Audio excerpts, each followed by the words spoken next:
Hey guys, welcome, welcome, welcome.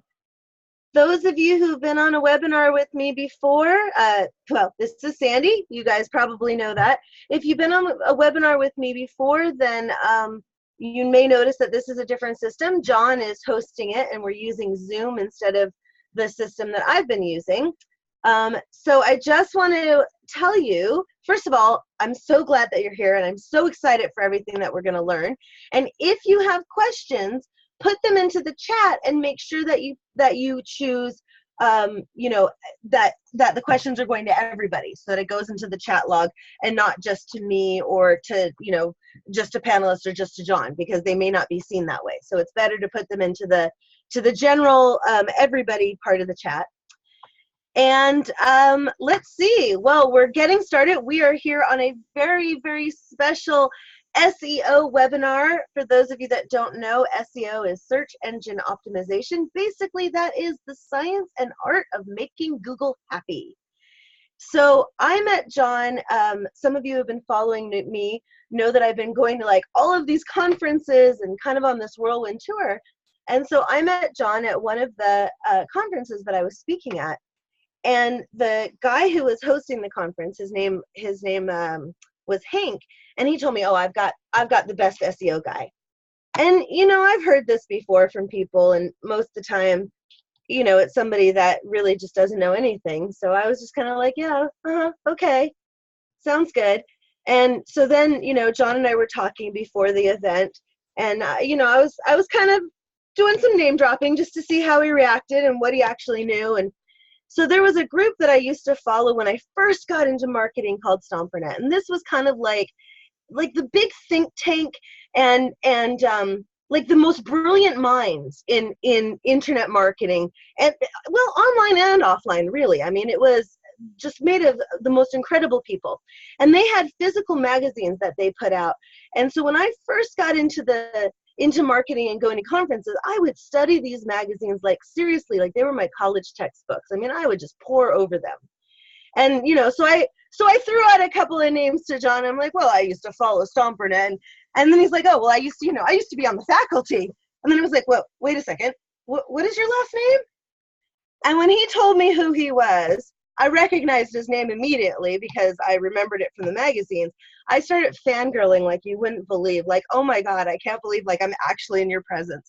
So you guys are in for such a treat, because this is not like, just some Joe Schmo SEO guy. This is the guy. This is the guy who discovered it. This is the guy who has correctly predicted every single algorithm change that Google has come up with, who uh, really knows what's coming and can predict really well what they want and what they need. I like I've told you before, he's pretty much the guy who discovered SEO. So we're in for a huge treat here. John, I'll let you tell a little bit more about yourself.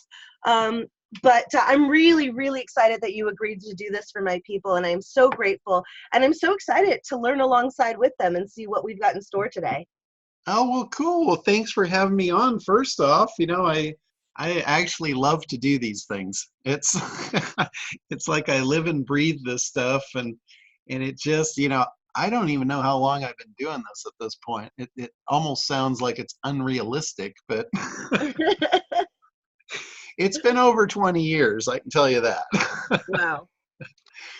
But yeah, when I actually started in SEO, Google wasn't even around. That name hadn't even been registered yet. In fact, Yahoo wasn't even around. Wow. I like predate Yahoo. So it's like, when I got started, it was really an interesting story. I used to be a commercial photographer, and I did special effects, and I had all these clients, all over the country. And then this little thing called Photoshop showed up on the scene, and I'm like, uh-oh. This is like the end of this gravy train.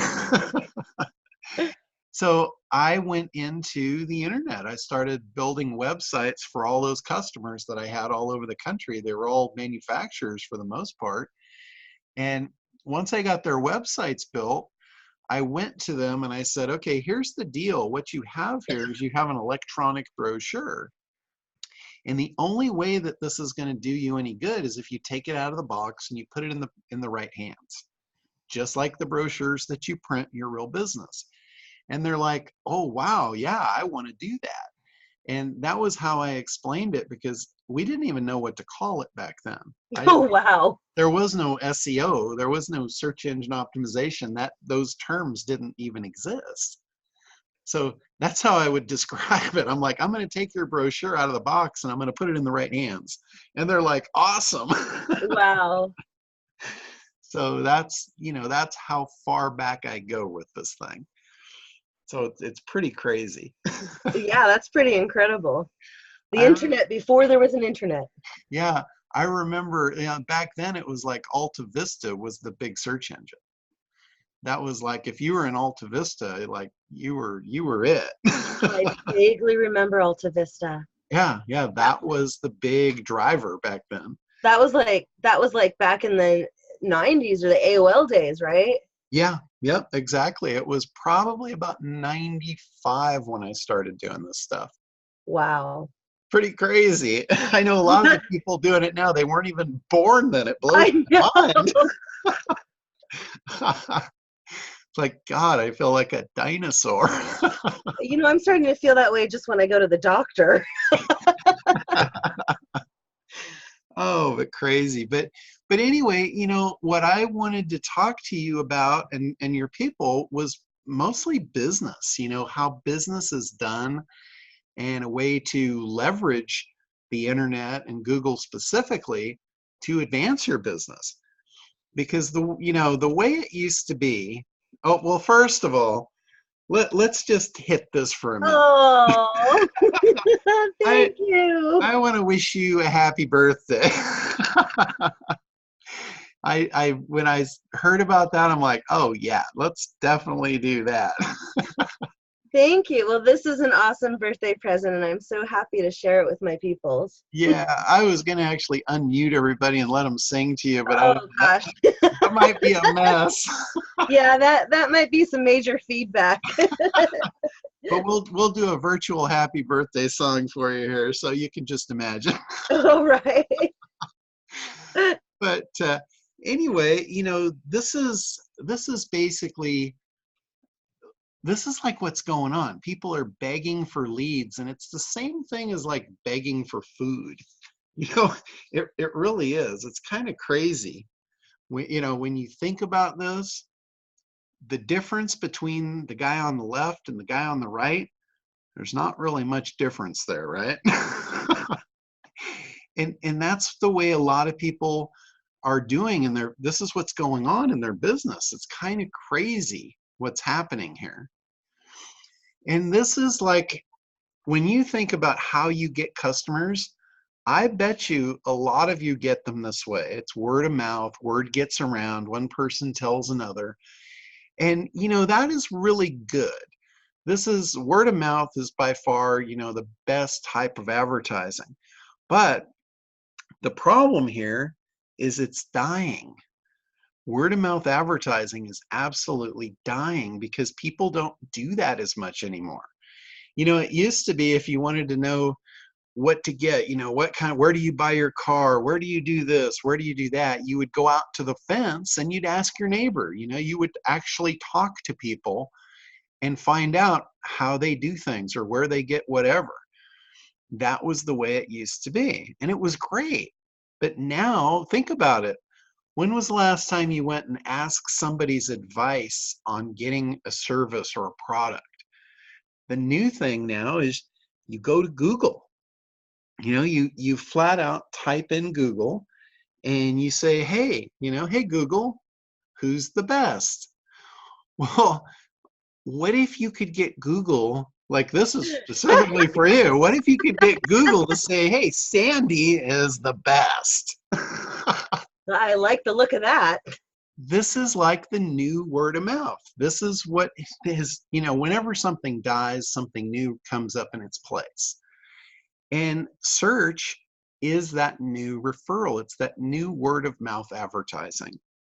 And just like the old word of mouth, it's really a trusted source. It's amazing, especially like the younger generation. That's a big buying group. And I know, for you guys that are in the ballooning business, I'm sure that is a lot of your audience is those younger folks. They love parties, they love fun, just in general, that's their thing. So when they go to Google, they actually treat this stuff as gospel. When Google says something, they take it as gospel. It's crazy. They don't question it. It's like, oh, well, yeah, I saw it on the internet, so it's true. As crazy as that is, it's like, I get this all the time. Like, I have a lot of nieces and nephews, and it blows my mind when I tell them something, they don't believe me. They pull out their phone and they go to Google and they figure out if I'm telling them the truth. And I'm like, really? It's crazy. They don't trust even a family member. They trust Google over a family member. So whatever you can get Google to say about you, the world is going to believe it. So that is really a powerful concept there.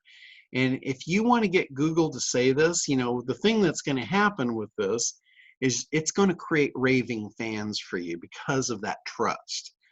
And if you're in business, if you're like really serious about your business, the absolute dream in a business is to have people lining up to see you. Imagine if you were on the other side of that door and you just had people lined up like that, waiting to get to you.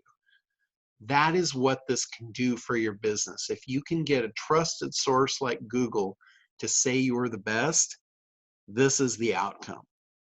It's pretty awesome. I mean, I've been doing this for companies, like I had mentioned in the beginning of this, for over 20 years. And when I first started, it was kind of a game for me. And I wanted to see how much money I could generate for these companies, from the SEO that I was doing from them. And I would actually count. And I could watch the money because I had the servers, I was hosting their website, so I could see the transactions going through. And I actually counted up, and I stopped counting at $100 million. And I have not been counting for probably 15 years. Wow. Yeah, yeah. So it's like this drives business on the internet. And it's all about Google directing traffic for people that are looking for things. It's a referral source. It's like word of mouth advertising in the new world. That's exactly what we're talking about here. So it's called SEO. I'm sure you guys have probably got that, by this point, but SEO stands for search engine optimization. And like Sandy said in the beginning, it's that art of getting Google to like you. If they like you, they'll refer you. If they don't trust you or they don't know you, not much chance they're going to refer you. So it's really important that you build that trust and you do this optimization to get in favorable in their eyes. That's what it's all about. It's always been that way, and it's always been fairly easy to do if you knew what to do and how to do it. It hasn't always been fun though. Some of those things of what to do and how to do it are not real fun things for most people in business. They would rather be doing the things in their business that they like to do, that make them money and all of that. And they don't see this as, as a basic housekeeping type of thing. So they usually outsource it. But here's the anatomy. And this is, if I were to break down what SEO is, what it consists of, I would, at this point in the game, I would break it into these three components. And it used to just be about the two on top, the on-page and the authority backlinking. That's what's considered off-page optimization. If you've heard any terminology in the SEO realm, you'll usually hear about on-page and off-page. And the off-page is that authority linking. Let me start with the on-page because that's where SEO really kind of started. If you go back historically, it was all about the code on your site. It was about what the title was, what the contents was, how many times a keyword showed up, all of that stuff is considered on page. It's the content of your website. And that's really where the basis of SEO was founded, was on page. Then that system got gamed very heavily, and Google could no longer trust the on page, so they came up with the authority backlinks. And what that came down to, that was like Google's way to figure out how popular you were. And what they thought was, if nobody's linking to your site, how popular could you be? If nobody's linking to you, they don't care, why should we? So they looked at it, it was a game at that point of whoever has the most links is going to win. And what I mean by a link is that's another website that has a piece of content that talks about you and links to you to pass customers over for that particular information. Again, it's like a referral, and Google was looking at that as a trust factor. So that's the way it used to be. It was get your code right on your page, get the right content, and get people to link to it. But now, today, that system got gamed as well. You know, the authority links, Google started losing trust in that, and they thought, where can we go now? And I predicted this one back in like 2010. I told everybody in the SEO world, I said, you better hang on to your hat, because here's what's coming, and it's going to be ugly. And it was. I was right on the money. And it is human behavior. It's human interaction. You probably heard about AI, artificial intelligence. Google has incorporated that in a very, very big way. It's how people interact with your site. And they actually have a name for it at Google. It's called RankBrain. So if you've heard about that, what that really is that's Google's new artificial intelligence. And they're looking at everything.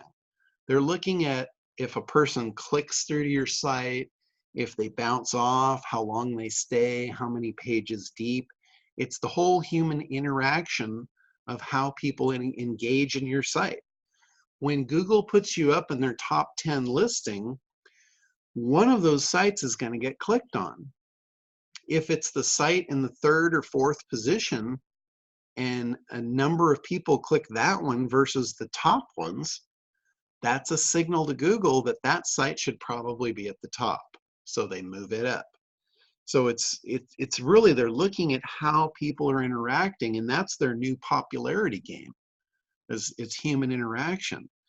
So I went to work to crack the Google code by looking at their patents. And this is a nasty game here, because when you look at these patents, it's like, it looks like this. And most people like freak out. They're like, oh my God, I don't even want to talk to you. If that's what this is, I don't even want to talk about it. But I have a team of guys that will look through this stuff, and they start highlighting things that are important to me. And ultimately, it comes back to me in a form where I can actually see what's going on. And what I recognized with this new patent was they were absolutely looking at search patterns, what types of searches were going on, and which ones were most favorable to create trust. And that one at the top, navigational search, that one was far and away the strongest signal for you to create trust with Google. Now, navigational search, what that is, a lot of people go, well, you know, what is a navigational search? And all that is, it's a search that's very, very specific to something that is only you. It's like if you're looking for a menu, like let's say you're looking for a pizza place near you, and you put in Domino's Pizza in my city and then menu specifically. That's a navigational search. It's a search for a piece of a website that the person on the other end knows exists. When Google doesn't serve up the right information, their artificial intelligence sees that because nobody clicked through. And if they clicked through and bounced back, they knew that Google didn't send the right information. So they're learning what the intent of the searcher is. And that is a really, really important fact to understand if you're going to try and play this game today. So it's absolutely true. The user interaction signals, this is what's influencing the algorithm. This is what's telling Google and persuading Google who belongs at the top and who they're going to put there. Now, here's another thing. If they put you there and people don't click through, then you get dropped again. So it's really important, like titles and descriptions are the most important piece of your on-page optimization today, because when they put you up, let's say you get placed on the first page of Google, there's 9 other people there, and the viewer is going to have to pick one of you. The only thing they can base that selection on is your title and your description. That's the only differentiators you have from the other 9 on the page. Whoever gets the most clicks is going to influence Google's algorithm to move you up to the top. So those titles and descriptions, you shouldn't be just chucking them full of keywords anymore. You should be concerned with what's important to your users. Make those titles something important, make them compelling, even have calls to action in them. Say like, click here to get your free ... And I will actually truncate them so they don't know what it is, so they have to click to find it out. So that's a little trick that I use, and that's something, you know, you guys could implement that immediately and get more people to click your listings. That will help you. So this right here, this whole thing of you can't fake this stuff. This is real users clicking through. It's not like you just going out and buying a bunch of links. This is the real deal, and this is why SEO got so incredibly hard for the people in the industry. Because a lot of people, like if you're doing SEO like I do commercially, the customers that I have, they don't want me to go in and tweak their websites. They just want more traffic. And I'm like, if I drive you more traffic but people don't click or they don't stay, Google is not going to keep you there. It's going to actually hurt you. So if you don't do this right, it's going to feel like you're trying to push a boulder up a hill. And that's not a fun game to play. That's like a war you can't win. I won't step onto the battlefield if that was the case. So really important that you get this. And these navigational searches are the key. It represents real user search behavior. It shows the user's intent. And this is, like I said, the new popularity: search versus links. Links was easy to game, but search is not. Now, it also shows Google, like I said, who belongs at the top, and it can't be manipulated like linking. Until now, I actually have a way to do this. You guys could go out. The hard way to do this would be to go out and contact all your friends and have them run searches for you. And if you want to do that, I'm going to give you the exact formula to use to do that. But that's the hard way. I'm going to show you the easy way. So this guy here, you know, a lot of times when I talk about this stuff, everybody's like, well, yeah, it all sounds good, but what about proof? You know, how do we know this is real? And Rand Fishkin, this is a guy that's big in the SEO space. He's behind the Moz.com people, or at least he was for a while. I'm not sure where he's at right now. But he did a test on this, and this was a couple of years ago. So this is not new. This has been around and coming up for a while. But he reached out to his Twitter audience, and he tweeted out a request to his audience to help him with an experiment. And what it was, he had this site where he was in the number 7 spot for IMEC Lab. And he tweets out at 6:03 p.m., hey, could you guys run a search for this IMEC Lab and click on my site? Just everybody do that in the next few hours, and I'm going to run an experiment. So the timestamp here is 6:03. 3 hours later, that spot from number 7 there, at 9:01, it was in the number 1 spot. So in just 3 hours of getting all of his friends to run those searches and click through, that drove his site to number 1. So that's some pretty compelling proof. That was a couple of years ago, and it's working the same now. It's even stronger now, but it's a little more complicated. That was just having them click through. Now with Google's algorithm, their RankBrain, they're using that artificial intelligence to understand much more. It's not just the click anymore. It's how long they stay, what they do on the other side of that click. That's really important. Now we've developed a new service that actually does this for you, and it trains the RankBrain to rank you fast. And here's the really cool part. I can do this. I can provide this service to small businesses for a fraction of what it used to cost to do traditional SEO. Because traditional SEO is very expensive. On a small local level, local business level, it starts at about $500 a month. And most people in business, most small business owners can't handle that. That's just too big a cost. So the cool thing is I can do this stuff for under $100 a month. It's really cool, and it does move the needle. I'll show you in a little while, and I've got a special deal for you guys that are just getting started that can get you in way less than that. So just hang in here, and I'm going to knock your socks off with what I'm going to show you here. But here's the 5 triggers. These are the 5 triggers that are most important to that RankBrain algorithm right now. And it's seeing searches from mobile devices. It's also seeing these searches done in close proximity to the actual business location. And this is not just for local businesses. This is also for national businesses.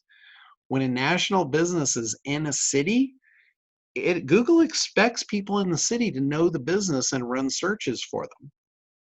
Those navigational searches that we talked about, that's another trigger. And here's a big one, brand search.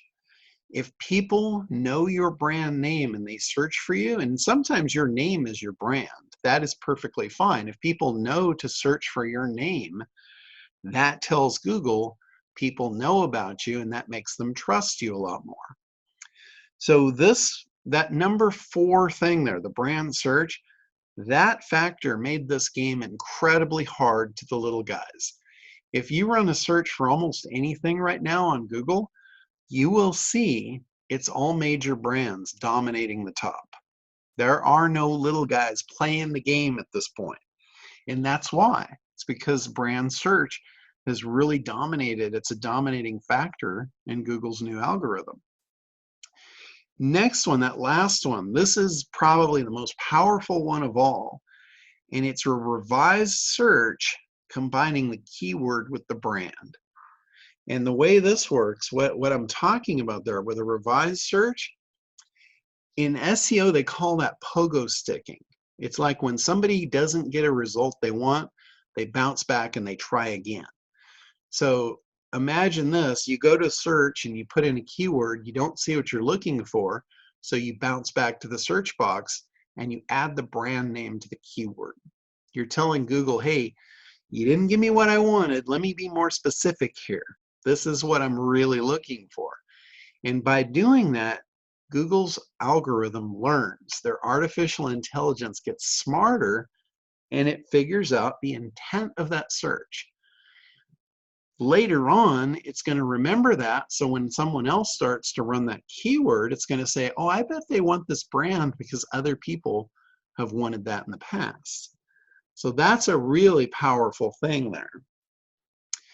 So when you do this and you do it right, here's what happens. You get all of these devices searching for you, and it pushes your site to the top. What you get is you get more listings, more traffic, more leads, more sales, and more profits. That's what this game is all about. So this is the new word of mouth. It's training Google. It's like, hey, Google, I'm looking for this company because I think they're the best. And then Google learns that. So when someone new comes up, they'll put you up at the top because they've been told by search signals people know about you. They're looking for you. When you do this right, it creates an incredible amount of trust in top Google rankings. So it actually, by understanding the game, it makes it a lot easier now. It makes it a lot easier for you to rank. You just have to get those signals. That's the hard part. But let me show you what happens when you do. When you start typing into the search box, you've probably noticed that it drops down a bunch of recommendations. Those recommendations are based on past searchers. It's anticipating what the user wanted. It's anticipating the intent of the search. Now here's one for wrestling shoes. When you start typing wrestling shoes into Google, it'll start popping up all of these recommendations. These are based on past search. The reason that the arrows are there, that's two of our clients, Nike and ASICS, or ASICS, however they pronounce that. We've run the service for them, and they weren't here before. They're here now, and they've been here. We've been doing this for over a year with them, and they've stuck in here. So they're always popping up. Like the near me, that one comes up almost all the time above. But we've got Nike here, we've got ASICS. The only one beating us out as far as a big brand is Big Five, because they're so well known. There's so many people searching for them. We bounce up and down with them, back and forth. But that is a really cool thing. Imagine if somebody started typing in a keyword for balloon party or whatever you're trying to get referrals for, and it popped up with your name here. People would click that, and when they click a search listing that's got your name in it, you're going to dominate that page. It's not only going to show your website, it'll probably show your LinkedIn profile, it'll show your Facebook page, it'll show all of your social media properties, because it's such a specific search, and Google recommended it. So it's highly, highly trusted. That is a really, really cool and powerful thing. If you haven't really kind of caught on to this yet, this is like the keys to the kingdom I'm handing you here. So this is really good stuff. Now, before, I kind of mentioned that if you wanted to do this on your own, you want to get your friends to run searches for you, let me give you the recipe. So here's how it works. You perform a search for a keyword. You scroll through the SERPs. That's the search engine results page. That's what SERP stands for. So you scroll the page looking for your domain. If you don't find it within 5 pages, you keep paging down, page, page, page. If you don't see yourself in the first 5 pages, then you bounce back to the box and you revise the search and add your brand to it. This is what shows Google they didn't show the searcher what they were looking for. Google absolutely hates that signal. It's a bad mark on their record, and they don't like it. So it teaches their algorithm, hey, when somebody starts looking for this keyword, they probably want that site or that person or that, that brand. So this is a really, really good signal to send them. When you're doing this, does it matter, if you're signed in or if you're on your own computer, or should you go to the local electronics store and do it on their computers? I mean, does it matter where you're at? Well, it does and it doesn't. And as far as like searches, it doesn't really matter what computer you're on or what network you're on, but it sees you as a single user. So you couldn't do like 50 of them from your own computer and have it look like it's 50 different people. But it doesn't matter. You don't have to be signed in or whatever. Google still sees all the signals regardless of what web browser you're on, regardless on what platform you're on. You could be on a mobile phone, you could be on a tablet, you could be on a laptop, a desktop. None of that stuff matters. It's just the search in general is coming from an actual user, and the user didn't find what they wanted, so they got more specific. That's really the key here. Now next, once you revise that search, your domain should come up to the top. So what happens next is you have the person click to visit the website, and this is really important. This sequence is really, really important. They can't hit the back button. If they hit the back button, that's a bounce. That counts against you, not for you. Google sees that as they sent somebody there and they didn't like it and they left. That's a bad signal. So you want to make sure that they spend time on the website and they click through to several random pages within your site. If you guys only have a one-page site, that's a big mistake. That's a big red flag. You should have several pages on your site with different content that's interesting to your visitors. That way people can click through and they can actually browse and spend time on your site. Now, on the last one, number 3 there, you want to make sure that the user ultimately lands on an important page like your contact page or your your order page, your thank you page, one of those pages that makes sense for them to end their browser experience. It stays there for a minute to 4 minutes and then closes the session. This is really important. By closing the browser session, this sends a signal to Google that you found exactly what you were looking for, and Google loves that. That is the best signal you could possibly send that would show Google they should trust you and they should send more of their traffic to you. So that's the formula. That's what you want to happen ultimately.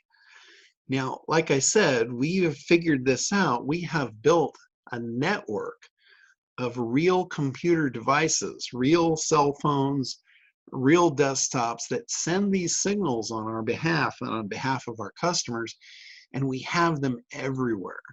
This is like, that used to be the United States under there, but you can't even see it because of all of the devices that we've got. We have literally thousands of them across the country. And if you guys are in the UK or in Australia, we've also started populating the world now. We've got a lot in Australia. We've got quite a few in the UK up there. You can see all those devices stacked on top of each other. And we're going all across the world with this thing. So these are all real user devices that are sending these signals for us. We have a program in-house that sends out a signal to one of these devices randomly, and it says, hey, run this search, follow this process, and it's all completely randomized. So it's like, I can loan you 1,000 of my best friends to do this for you. That's basically what we're talking about here. Pretty cool deal. And it's super simple to do. Setting up a project, we actually do it for you, and we send you a link to the app. So you just download the app on your phone, you install it, and it asks you for a project code, which we give you, and you just plug that in. That's it. That's really all that you have to do on your side, is download and install the app, put in your project code and your email address, and then you can watch your rank. You can actually watch it. It will show your keywords on the screen of the app. If you want to pull the app up, this is one that we've got up here, and it's for hemp. These people are selling hemp oil, and it'll show you your rank. And some of them are NA there. That means they're not ranking yet in the top 100. Now this one this is a fairly fresh project, so we've still got a couple of keywords that aren't ranking yet. But that's really as simple as it is.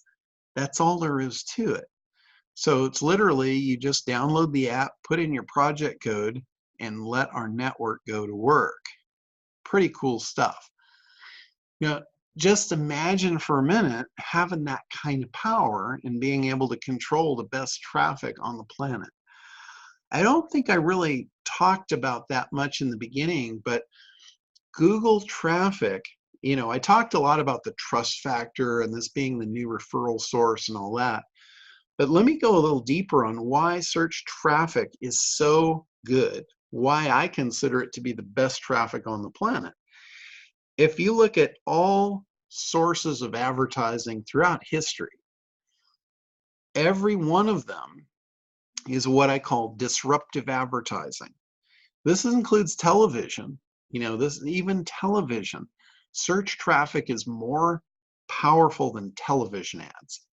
And here's the reason why. It's that disruptive advertising. When they're advertising to you in a mode that you're not interested, you're in another mode, you're in entertainment mode most of the time.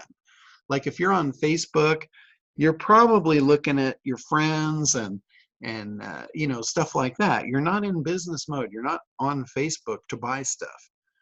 You're not watching television to buy stuff, you know, unless you're watching the shopping network, and that's a whole different story. But in general, they're running ads to you to try and derail you from what you're doing and say, hey, look at me. And most people don't like that. It's intrusive, and they're not into it.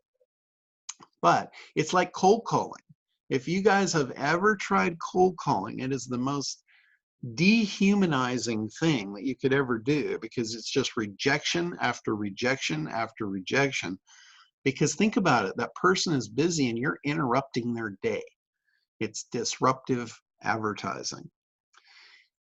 Now, let's flip that around, and cold calling is bad, but getting a call, if someone calls you and they're interested in hiring you, and you just pick up the phone and set a date, that's a pretty good experience. That's a very enjoyable thing. That's what search traffic is. It's not disruptive, it's in flow. They're actually looking for you. If somebody's on search and they're looking to hire someone to do a balloon party, there is no better place and time for you to show up in front of them than right there. That is like the right time, being at the right place at the right time. You've probably heard that. That's magic. So that's what search engine traffic is like. You know, imagine being able to be there when they're looking for you. Imagine competing with major brands. This is something that no one else has, and this can rank your site where nobody else can. Traditional SEO is not ranking sites for little guys anymore. It doesn't work. If you're a little guy and you're ranking already, you're probably in something that's so non-competitive, there's no one else trying. That's really kind of where we're at now. And you literally, like I said, you can't get this anywhere. This is a network that I have created this. And this, basically, I did this for my customers because it was the only way I could move the needle. And now I'm making it available back to the little guys. So the big expense of this is already done. It got paid by all my customers. Is this why I've been noticing lately that I'm seeing the you know, like Yelp coming up first, or the referral sites coming up first, or the directory sites and stuff again? Yeah, exactly. They're all big brands. It's like if you search for almost any product right now, you'll notice Amazon. If you search for any kind of home repair, home product, you're going to see Home Depot. You know, it's because those major brands, like if you search real estate, you're going to see Remax, and you're going to see these like 5 big brand competitors, and no one can beat them. This is why. This is exactly why. So, you know, with that said, it's like, I think it's time to let the party begin here. Let's talk about the actual service here. And we call it SEO Boost. This is going to boost your keywords up by doing this. We can actually guarantee the results on this. I don't know of anyone else doing SEO that says they can give guaranteed results that is not a con artist. I have never said this before at any point in my career. I've never guaranteed results until now, because this thing, I can do it. I would not do something I can't do. So by boosting your SEO, you know, like I said before, you get more traffic, leads, and sales from your website. And we can do those for just $97 a month. It gets fast results. Usually within a couple of months, you're up and you're getting traffic from this. There's no long-term commitment for this. If you get in a couple months and you know, something goes sideways and you got to change direction or whatever, it's not a problem. I'm not hooking anybody in for long-term for anything. But here's the thing, you've got to qualify to receive this offer. So the qualifications are really simple. You know, one of them is you have to have a website. Obviously, I can't boost something that's not there. So you've got to have a website. If you don't have one, we can help you get one pretty inexpensively. I have a team of web developers and we can help you with that. But again, you know, there's basic qualifications to be able to qualify for this service. Another one is you've got to be ranking for us to be able to boost you. We have to have keywords. There has to be keywords out there that your site actually comes up. It doesn't have to come up first. It could be on like page 2, 3, 4, even 5.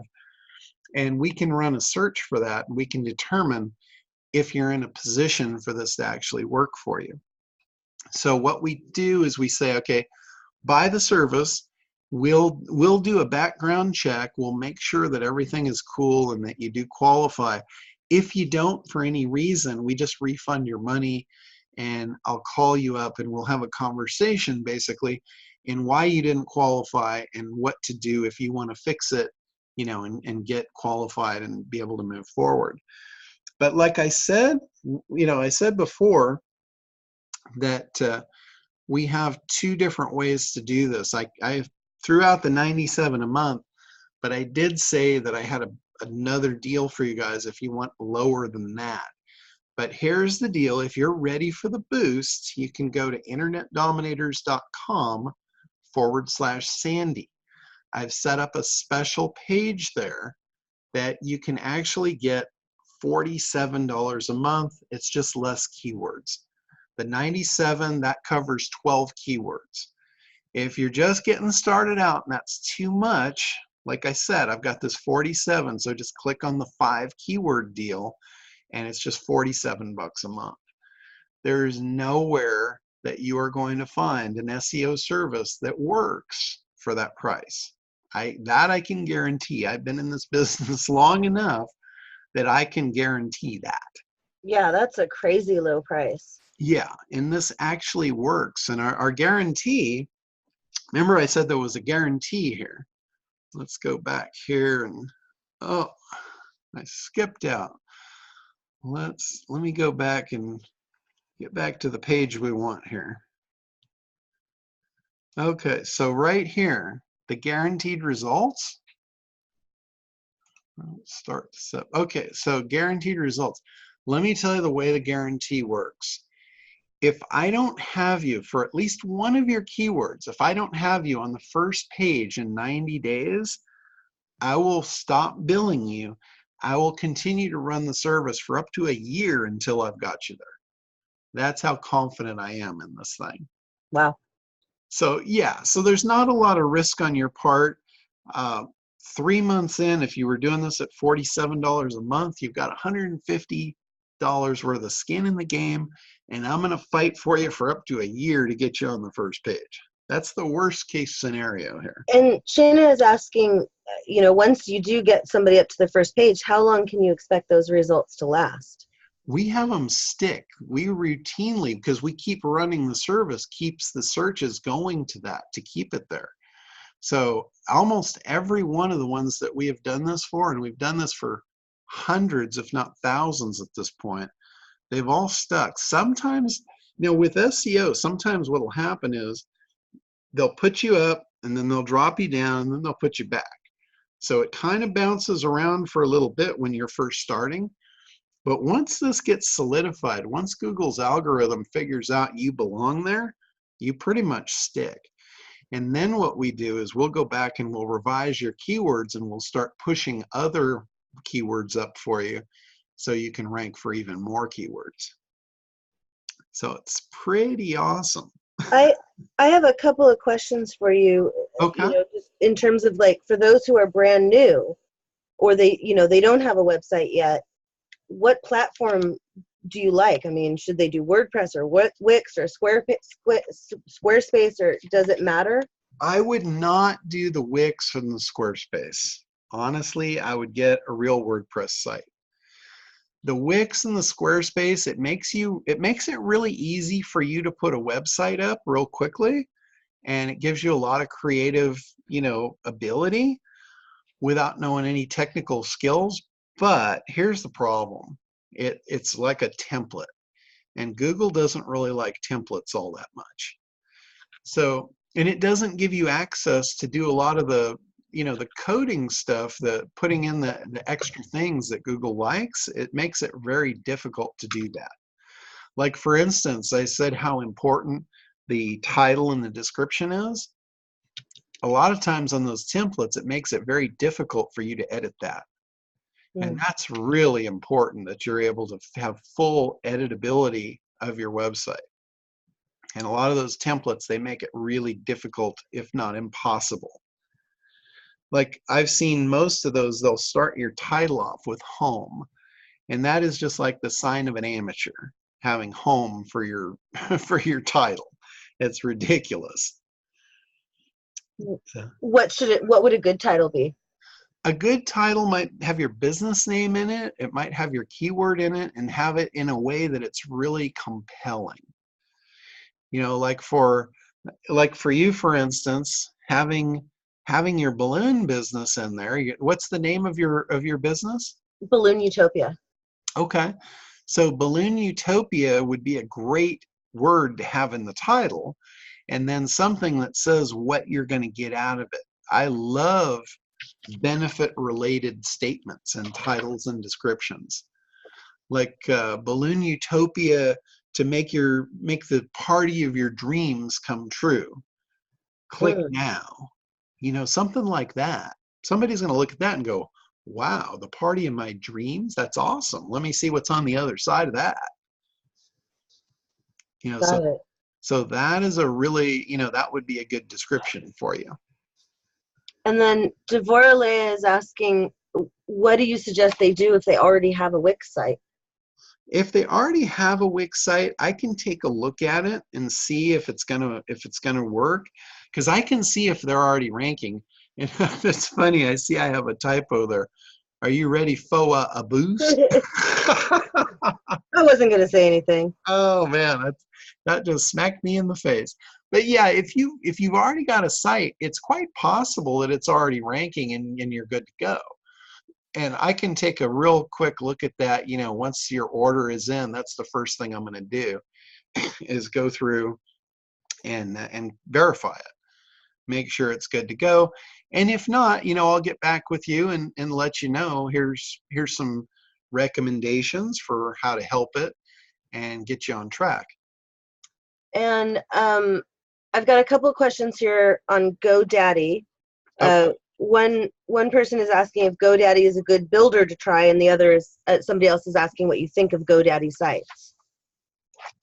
I think GoDaddy is a good platform to register your domain.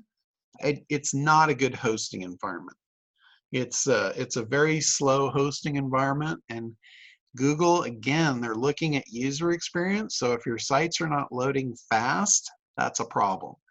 I know there's a lot of hosts out there that are cheap hosts, and I'm telling you, you get what you pay for with web hosting.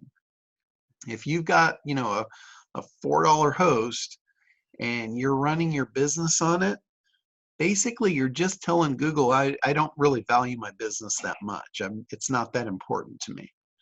I'm on Bluehost. Is that? Yeah, you're in that boat. I'm in that boat. Yeah, Bluehost and HostGator and HostMonster and all those all sprang up in the internet marketing world. And basically they gave cheap hosting so you could put 1,000 domains on the same host for $4 a month. Yeah, that's basically what I have. Yeah, and that was the purpose. That was what they did. They saw a big need in the market and they fulfilled it. But it's you get what you pay for.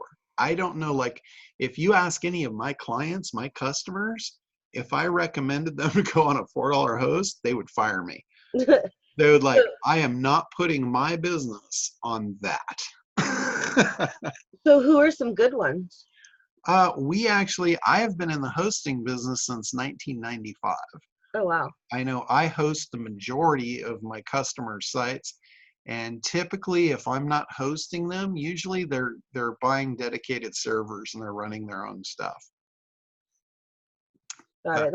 That's probably a little bit beyond most of my friends here. Yeah, yeah. I know if you wanted to go direct, I would probably recommend that you went direct to Liquid Web. They're a big national provider. Liquid Web. Yeah, that's actually who I use for my data center. All my servers are in the Liquid Web data center. And then I'm going to be bouncing around a little bit through these questions here, but Mike was asking about the site title, if it's good to put the location in. So does geo-targeting matter anymore? Oh yeah, yeah, absolutely. Because another thing that could really help you with a site title is putting the year in. Because here's something that nobody wants out of date stuff, right? They all want fresh data.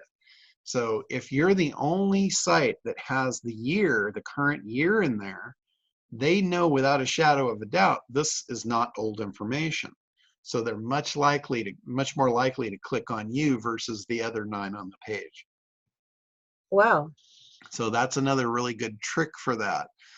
But yeah, anything that's relevant, like if you're a local business, you definitely want to get across that you're the right one for them.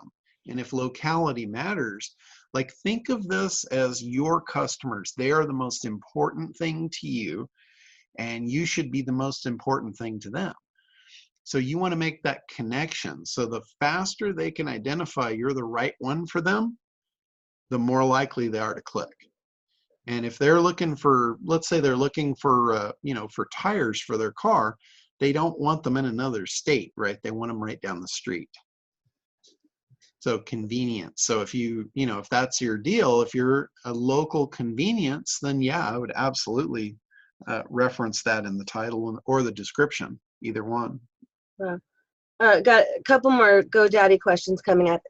Pebbles is saying, if we bought our domain and have a GoDaddy site, should they take it down and move it somewhere else? Um, And, it's and, not a bad idea, honestly. It definitely would be something I would probably recommend. It's not vital though.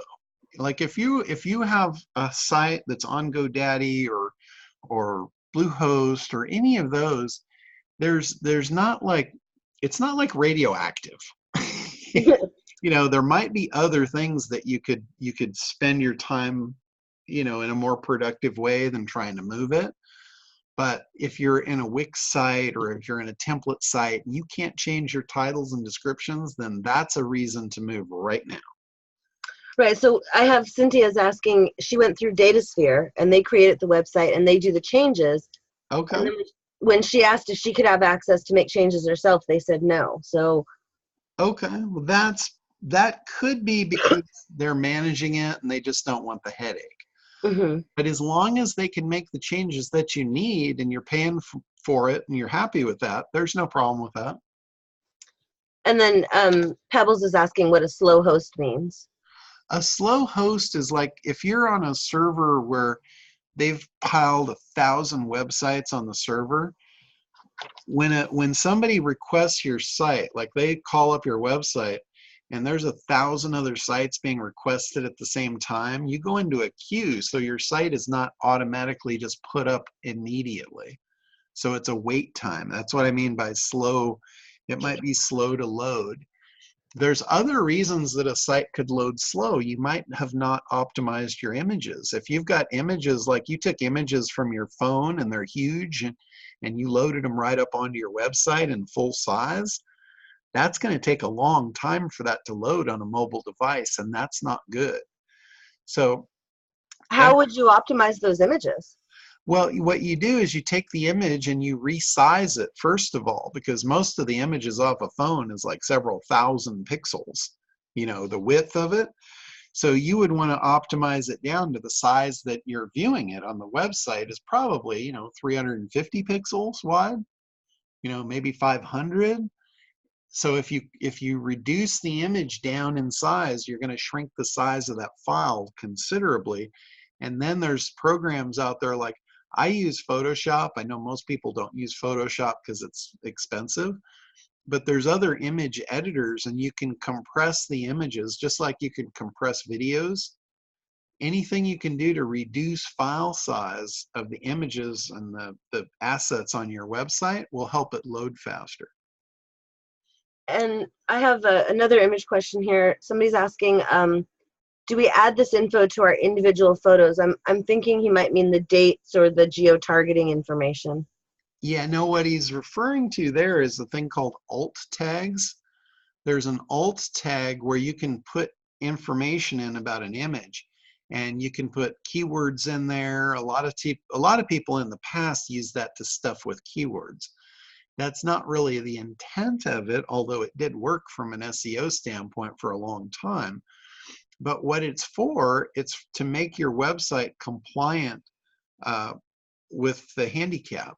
You know, it's the ADA compliancy, American Disability Act, because a blind person, when they view your website, when they roll over an image, they can actually read the text that you put in that alt tag. So that's what it's for. Oh, And so it's a those are really important, the alt tags. yes, yeah, you should always have your alt tags. And what I always tell everybody, I mean, be respectable. Put what the image is. Don't just stuff it with keywords. Yeah. Don't confuse the blind guy. Tell him what the image is.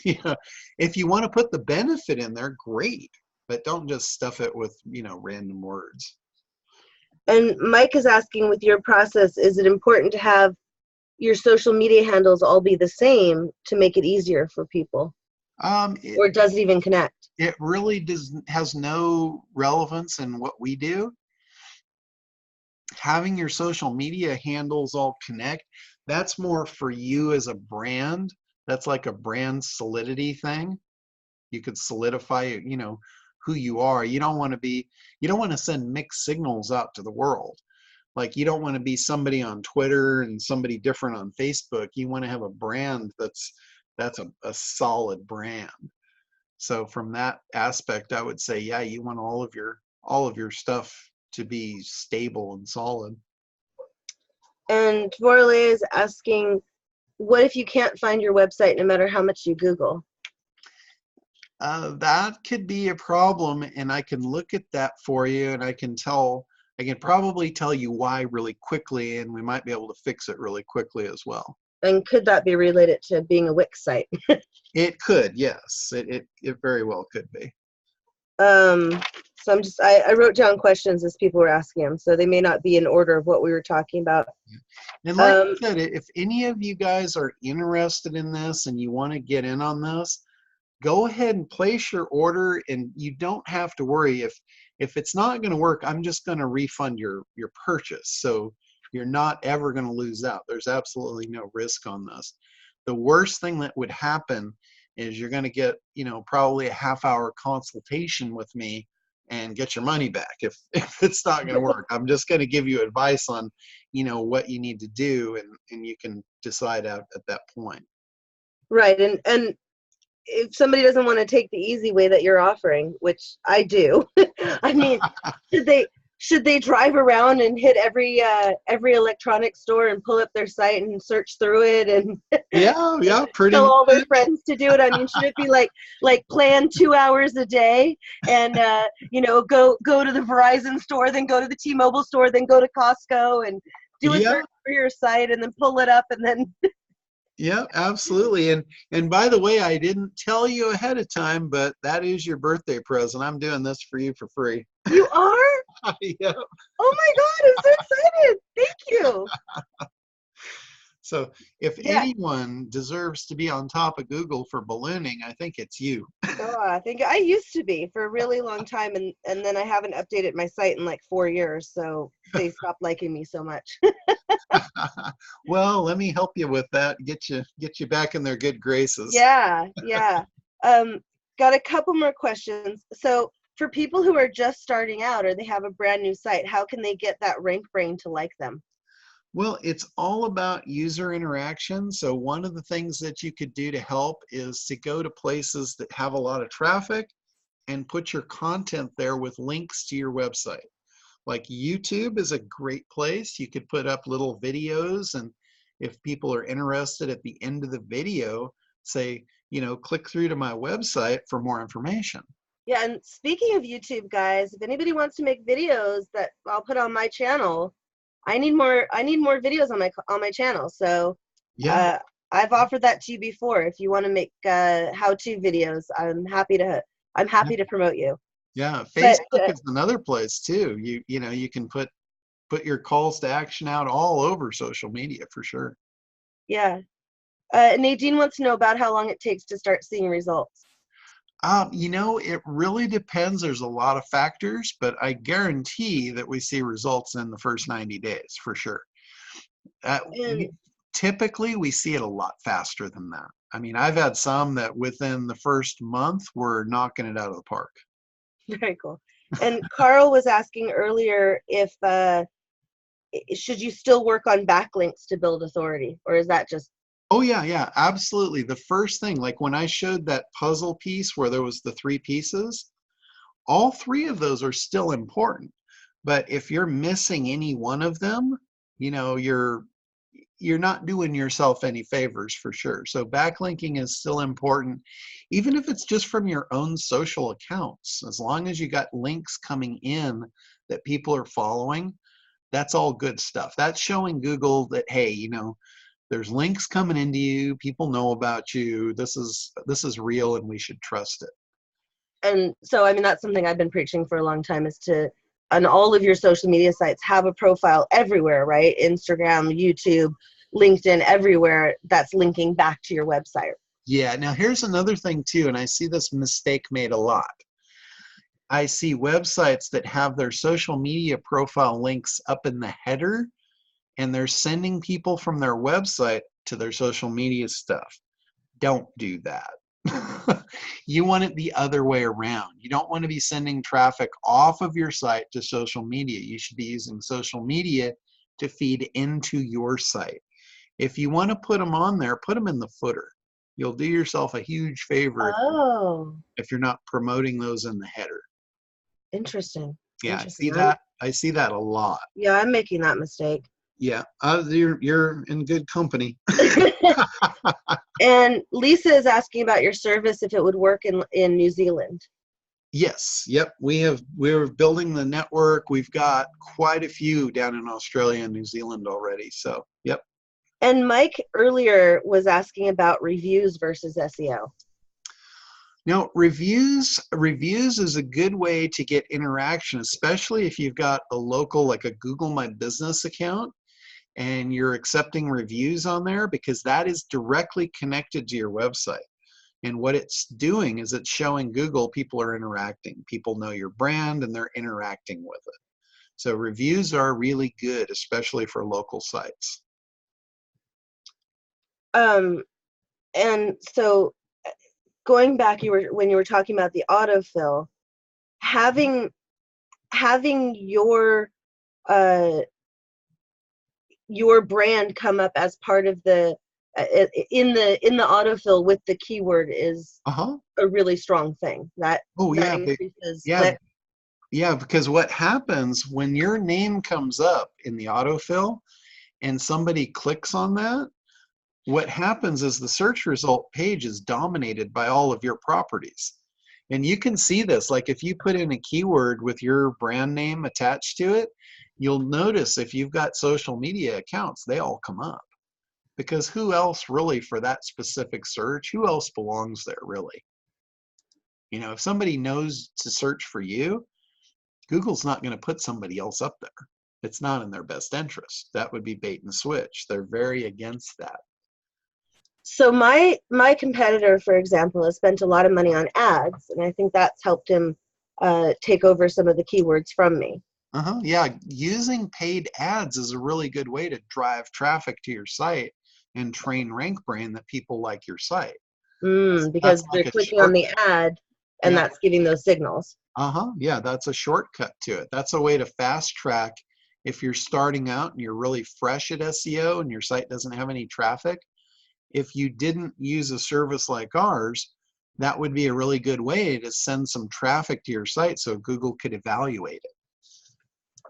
And Nadine's asking what's their next step to work with John to get this going. Go to internetdominators.com/Sandy with an I. That's it.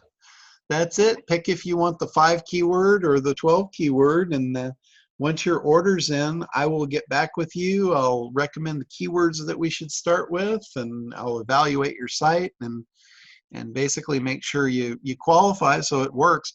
If it doesn't qualify, it doesn't make sense for me to take your money. I just don't do that. So I am very fair with everybody. I always have been. So, and another thing too, I don't raise rates on anybody. If you get in at $47, you can keep that forever. Wow. I've That always seems done like such a ridiculously low price. When you told it to me when I met you, I mean, I was pacing like, okay, how do I get this? What, I want this. Yeah, exactly.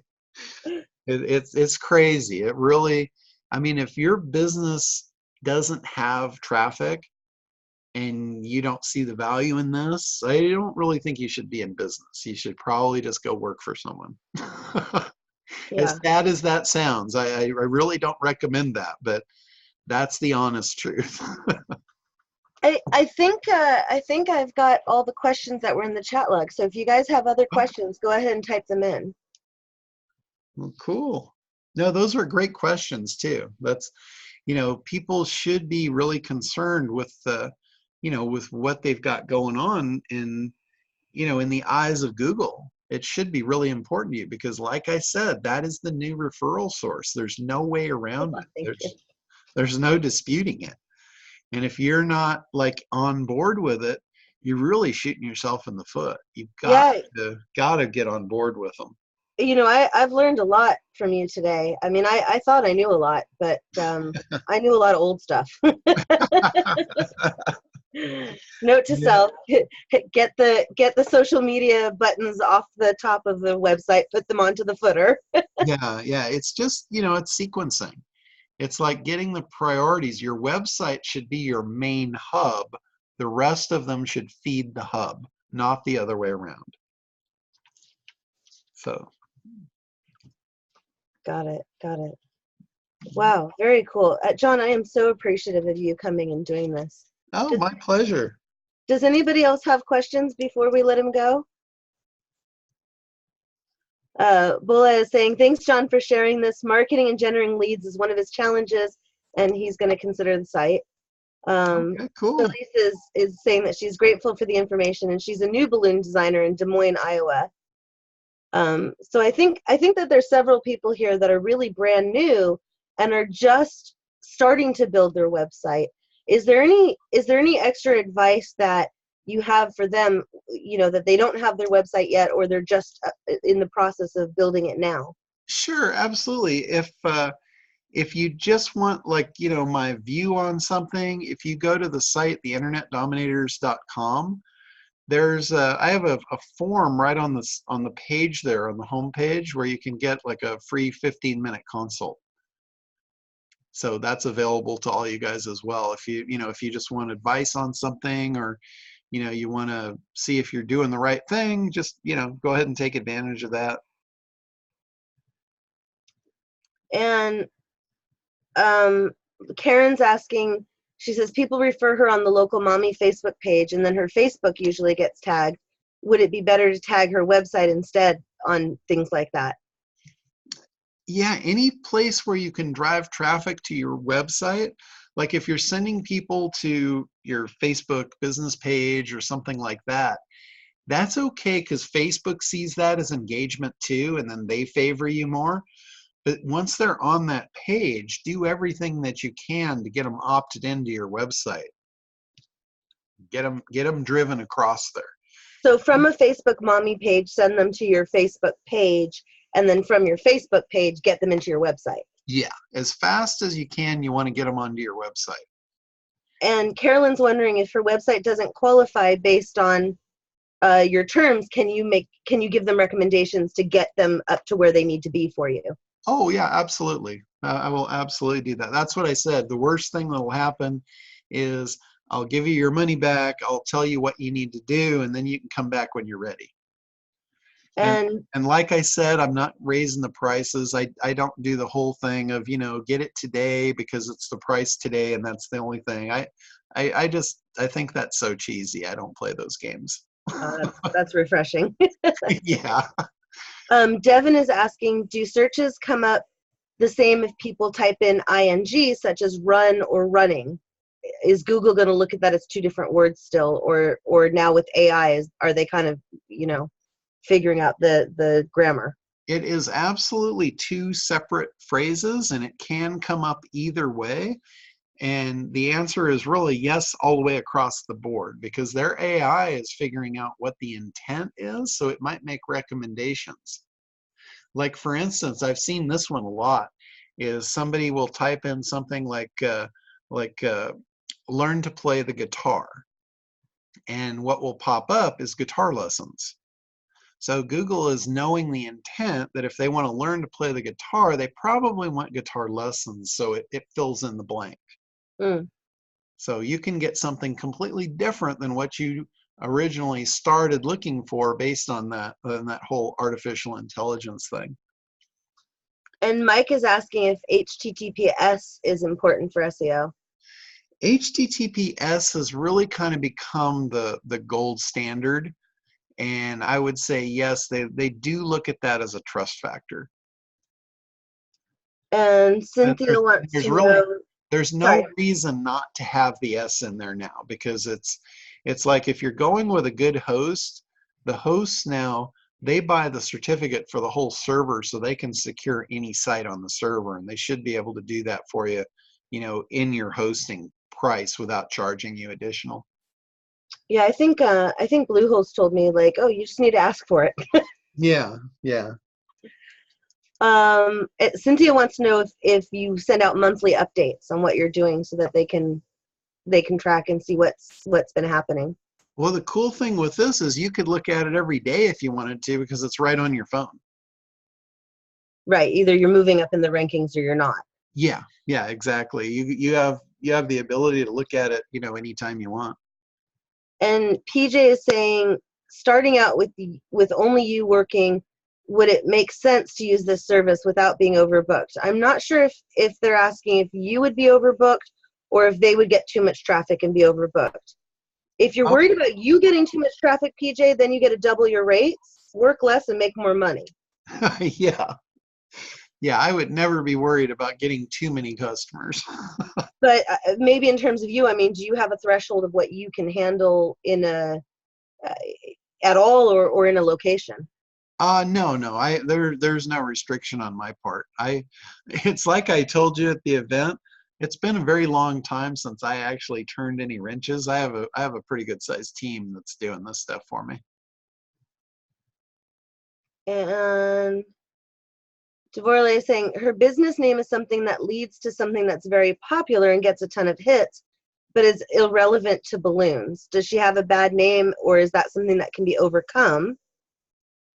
That's an interesting concept. That's something that I might look at and make a recommendation based on what it is, because I've seen a lot of different scenarios and might be able to figure out a way to make that work to her advantage. And then she also says that, and I'm thinking that this might be for AdWords, I'm not sure, that Google doesn't have a business category of balloon decor or balloon services.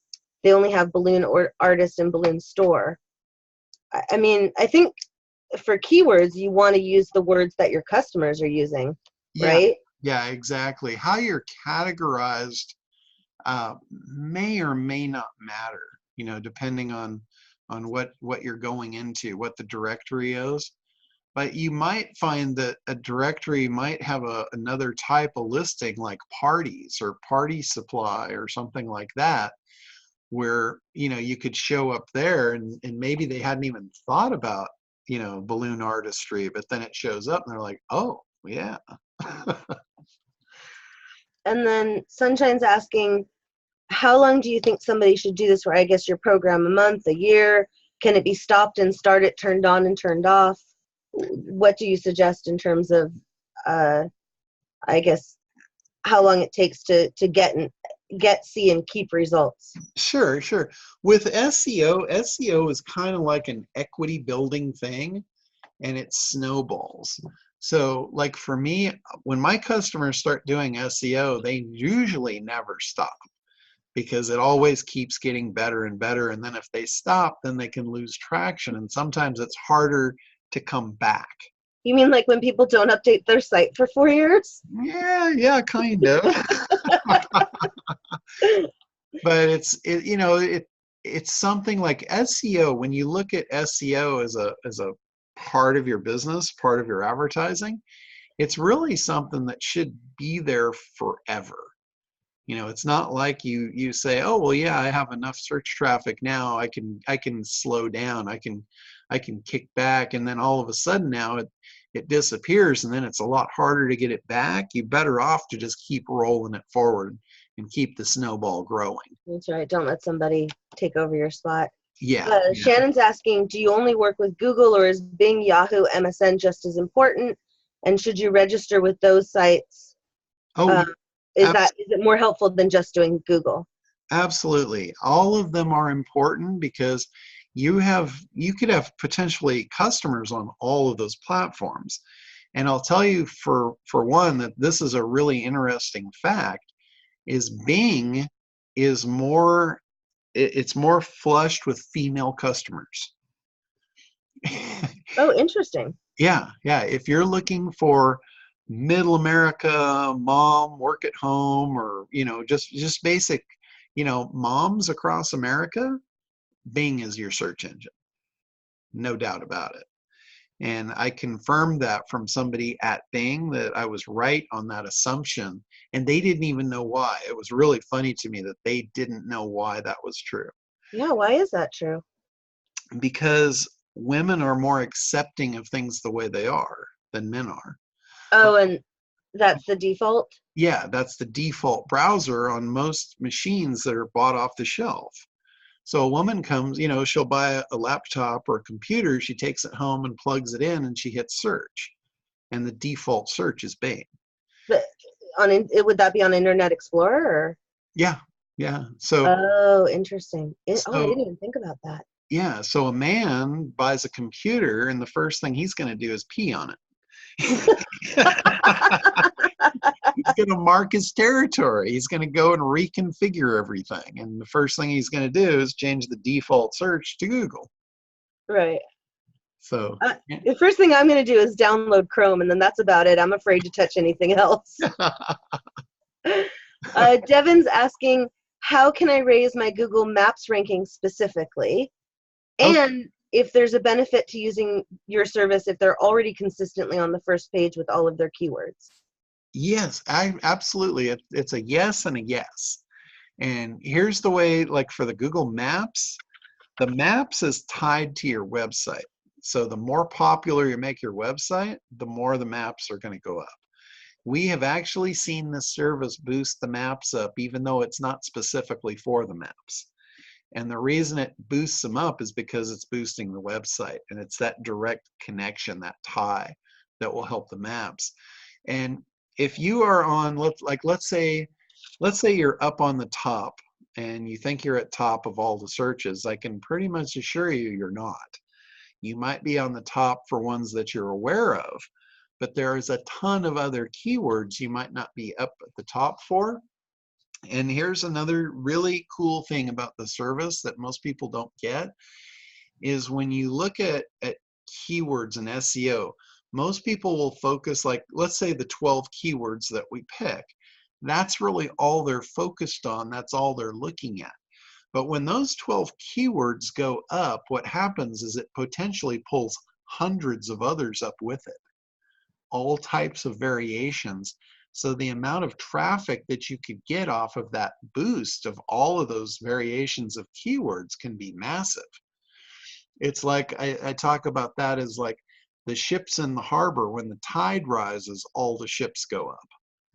And it's the same thing with SEO.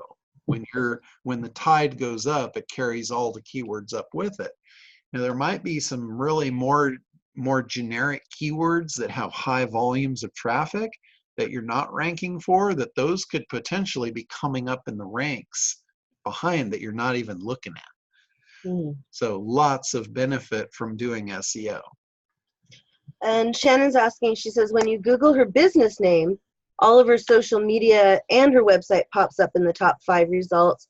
But when you search balloon artists near me or balloons near me, they're nowhere to be found. Is this a keyword SEO, a keyword issue, an SEO issue, or a slow host issue? It could potentially be all of it, but more than likely, it's just there hasn't been enough signals to connect the keyword to the brand yet. So she might have done the first two things in the SEO. She might have got her on page right. She might have done some linking, but she doesn't have the user interaction to back it up. Hmm. So it could potentially be any one of those three buckets or potentially all of them. And Dvorle is asking of me, she says she's gotten jobs from Instagram and Facebook. Is balloon decor something that people often Google and hire from? Dvorle, 98% of my jobs, actually every single job that's not a repeat customer comes from Google, and all of my repeat customers came from Google. or from, I mean, maybe not Google, maybe they found me on Bing or MSN. To be honest, I didn't ask which search engine they used, but pretty much every single one of them is finding me on the internet. So is it safe to assume that's a good referral source? I mean, it's built my business for sure. Lisa wants to know if you have data on Bing globally. I'm not really sure what you mean, Bing globally. Like, you mean like percentage versus Google, or? I'm not sure what, maybe in different countries. Lisa's the one in New Zealand. Oh, gotcha. Yeah. Bing is definitely global. I mean, like women in different countries, are women in New Zealand as likely to keep the computer the way it comes as women in America? yeah, that's not a nationality thing. That is more of a woman thing. That has nothing to do with, that's more human nature.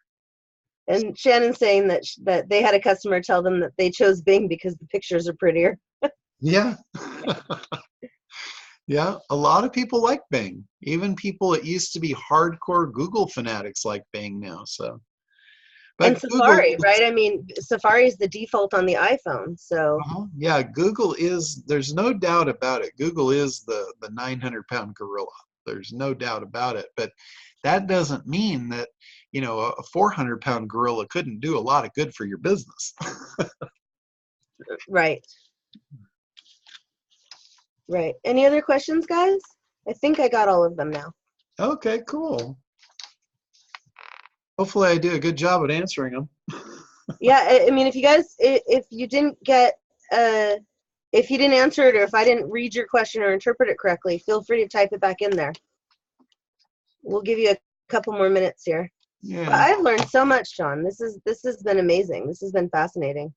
I'm fairly well versed at the Q&A. Oh, yeah. It's like you might know a little something about this. It's funny. I do this. I've been doing this every week. I do it on Thursdays for all my followers, and I basically do a Q&A like this every week, Thursday from 11 to 12. And I've been doing it since 2010. Wow. And yeah, boot campers, if you're in my balloon business boot camp, don't forget that there is a second follow-up webinar next week, which is going to be a Q&A and a hot seat where John's going to be looking at some of your websites. Yeah, we'll have some fun with that. Yeah, so if you're not a boot camp person, you should talk to me about becoming a boot camper, because the price for the home study version is ridiculously low. So Gypsy is asking, would they rank, I'm assuming with your system, would they rank on Bing and Google or just Google? What we do is we specifically send the search signals into Google, but a lot of the other engines, they look at what Google's doing and they follow it pretty closely. So it will trickle across. When Google starts seeing all these search signals, the other search engines are looking at that too. So by sending the positive signals through Google, it's going to percolate out to the others, but not as much as what we're directly hitting Google with. Cool. And Shannon lives in a really teeny tiny little town, so I think she's very interested in what you're gonna find when you go and do research on her. Okay, is that the one in New Zealand? No, I don't remember, Shannon. I don't remember where you are. Just that you're in a tiny town. Oh, well, that's not a problem. I mean, we've got these devices Oh, love all it, over. Indiana. Okay, yeah, no, we've got a lot in the Midwest, so we can definitely hit that pretty good. Some other people are in tiny towns too. Oh yeah, yeah, there's nothing wrong with that. Nothing wrong at all. If you're in a tiny town and there's not a whole lot of competition there, I mean, it shouldn't take much for them to take the keywords. The question is, do you have enough business in your town? Or are you going to have to, cross-pollinate with the next town over to get enough business to keep you busy? 584 people, yeah, you might have to drive. You might have to go out of town for more work. Yeah, yeah, that's true. If you're doing a local type business and there's not enough population to support you, you might have to venture out a little bit. So then in the keywords, would you need to geo-target not just in your area, but in the areas around you? Yeah, you could make a bigger location, like you could target a county versus a city. Mm. And then conversely, Dvoralea is in New York City, where there's lots of competition. Oh yeah. So then you get more specific, more granular. So you could do like districts in there. Hmm. Okay, yeah. And also types of parties, Dvoralea. Like besides just balloons, you might want to, specifically target, um, bar mitzvahs, graduations. You might want to specifically target the types of parties. Uh-huh. Yeah, absolutely. 27,000 people in the county. Oh, yeah, that's a little bit bigger market. That's good. Yeah, yeah, From absolutely. 500. So shoot for the county. Yeah. Wow, interesting. You could Any other you could questions, guys? actually do both, as far as keywords. You got 12 keywords, so we could do county and city for sure. And I'm putting this link back in here so you guys can click on it if you want to have John take a look at you and see. I have to spell this right though. I can't talk and type at the same time apparently. Yeah, And like see if this program is right for you. yeah, and like I said too, if you just want me to like look at your site and give you recommendations, you can do that free consult on the internetdominators.com site. So awesome. And we'll give it a couple more minutes just to see if anybody else has any questions. But I mean, this has just been fantastic. Thank you so much for this. I really appreciate you agreeing to do this for my people and doing a training for free and, creating this amazing offer for them. This is incredible. Well, hey, it's your birthday, right? It is. It's my birthday. Well, yeah, my birthday month. I claim the whole month. But Oh, my I, actual I, birthday is on Thursday. So I do too. I do the same thing. that's right. Got to celebrate when we can. That's awesome. The older we get, we might have to move up to a quarter. Birthday quarter. That's right. Who's doing balloons for my party? Yeah, nobody ever gives me balloons. Cool stuff.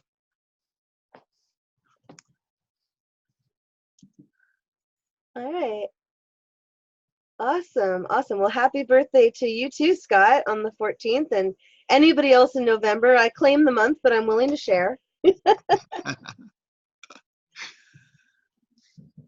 And again, if you're thinking about this or if you're listening to it on the replay, the link is internetdominators.com/Sandy, SANDI, just in case you forgot how to spell my name. And I mean, I think that this is a no-brainer to do and to look into. I put my endorsement behind it 100%, 1,000%.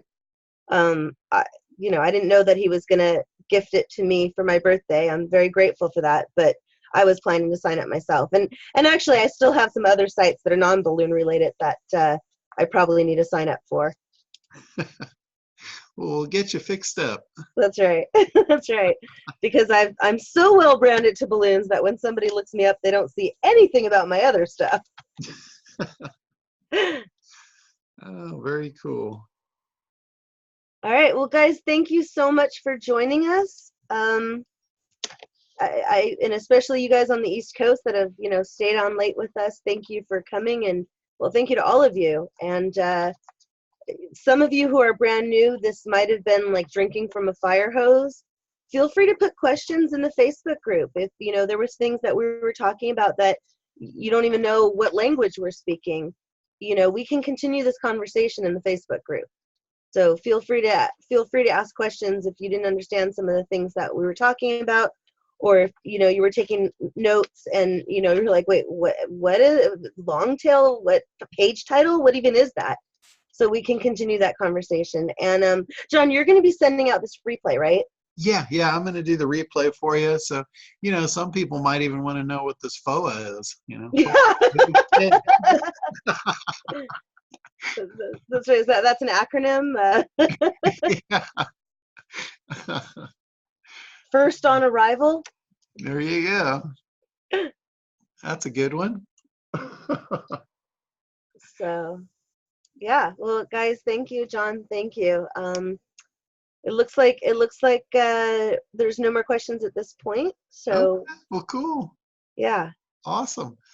All right. Well, you guys have a great night. I'll get that replay up for you. So if anybody, wants to go back through and drink from the fire hose again, they're more than welcome to. That's right. And guys, go ahead in the Facebook group and talk about it. Everybody who didn't take the time to show up for this webinar, if they registered for it, they will get the replay link. And let people know that what you learned and that you learned, and social proof, right? So don't be shy about it. Share your knowledge. All right. Well, cool. I'm going to go ahead and stop the share, and we'll close up. And thank you all for being here. I really enjoyed myself. I love helping people and answering the questions. And happy birthday. Oh, thank you. Thank you. And thank you, everybody, for joining my party. All right. Good night, everybody. Good night.